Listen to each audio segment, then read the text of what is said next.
عائشہ کی چھت کا جادوئی باغ۔ شونا کٹ کے ناظرین، اگر آپ چینل پر نئے ہیں تو چینل کو سبسکرائب کر لیں تاکہ آپ کو آنے والی ہر نئی ویڈیو یوں ہی ملتی رہے۔ کراچی کے ایک مصروف علاقے میں جہاں عمارتیں آسمان کو چھو رہی تھیں اور گاڑیوں کا شور ہر طرف گونجتا تھا، ایک چھوٹی سی بچی عائشہ اپنے والدین کے ساتھ ایک فلیٹ میں رہتی تھی۔ عائشہ کا دل بہت بڑا تھا۔ وہ نہ صرف پودوں سے محبت کرتی تھی بلکہ جانوروں، پرندوں اور ہر اس چیز سے جو قدرت نے بنائی تھی بے پناہ لگاؤ رکھتی تھی۔ ان بلند و بالا عمارتوں کے درمیان ایک چیز ایسی تھی جو عائشہ کو باقی سب بچوں سے الگ بناتی تھی۔ اس کی عمارت کی چھت پر بنا چھوٹا سا باغ جو اس نے اپنے ہاتھوں سے بنایا تھا، اسے وہ اربن گارڈن کہتی تھی۔ یہ گارڈن گملوں سے بھرا ہوا تھا جن میں ہر طرح کے پودے تھے، ٹماٹر، ہری مرچ، دھنیا، تلسی اور بہت سے رنگ برنگے پھول۔ عائشہ کے ساتھ اس باغ میں ایک خاص دوست بھی رہتا تھا، ایک بوڑھا اور دانا کچھوا جس کا نام مسٹر ٹرٹل تھا۔ وہ بہت آرام سے چلتا مگر ہر بات سے حکمت عملی بھری ہوتی۔ عائشہ گھنٹوں اس کے ساتھ بیٹھ کر باتیں کرتی۔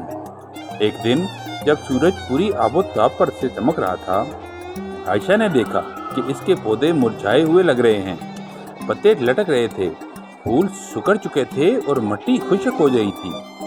یہ کیا ہو رہا ہے؟ عائشہ نے فکر مندی سے پوچھا۔ میرے پودے تو ہمیشہ خوش رہتے تھے، مسٹر ٹرٹل نے آہستہ سے گردن گھما کر کہا۔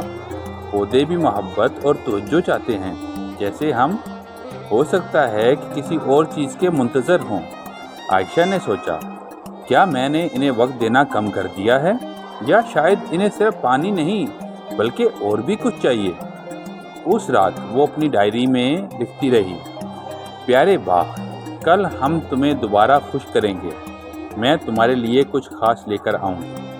اگلی صبح عائشہ نے ایک منصوبہ بنایا۔ اس نے اپنے ہمسایوں کو مدعو کیا۔ چھوٹے بچے، امی جان، آنٹی نرگس اور جو نیچے والے فلیٹ میں رہتی تھی، سب چھت پر جمع ہو گئے۔ آنٹی نرگس نے کہا، میں اپنے گلاب کے بیج لے آئی ہوں، یہ میرے ابا جان نے دیے تھے، ان میں خوشبو کا جادو ہے۔ ننھے زید نے اپنے رنگ برنگے کنکر لائے اور زینب نے کچھ رنگین کاغذی تتلیاں بنائیں۔ عائشہ نے سب کو ہدایت دی کہ وہ ایک گملہ چن کر اس میں اپنی محبت ڈالیں۔ پھر چھت پر موسیقی گونجی۔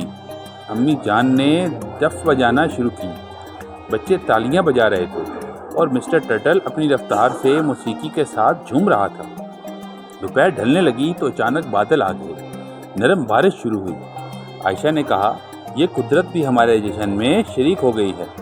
مسٹر ٹرٹل نے کہا، اب دیکھنا یہ باغ کیسے کھل اٹھے گا۔ محبت کا پانی سب سے قیمتی ہوتا ہے۔ چند دنوں میں پودے دوبارہ سرسبز ہو گئے، پھولوں میں رنگ تھے، خوشبو تھی اور سبز پتوں میں نئی زندگی نظر آ رہی تھی۔ عائشہ خوشی سے جھوم رہی تھی۔ اب یہ اربن گارڈن صرف عائشہ کا نہیں، یہ سب کا تھا۔ ہر شام بچے آتے، کوئی کہانی سناتا، کوئی تصویریں بناتا، کوئی تتلیوں کے پیچھے دوڑتا اور مسٹر ٹرٹل سب کا خیر مقدم کرتے، اپنی چھوٹی چھوٹی آنکھوں سے سب کو محبت سے دیکھتا۔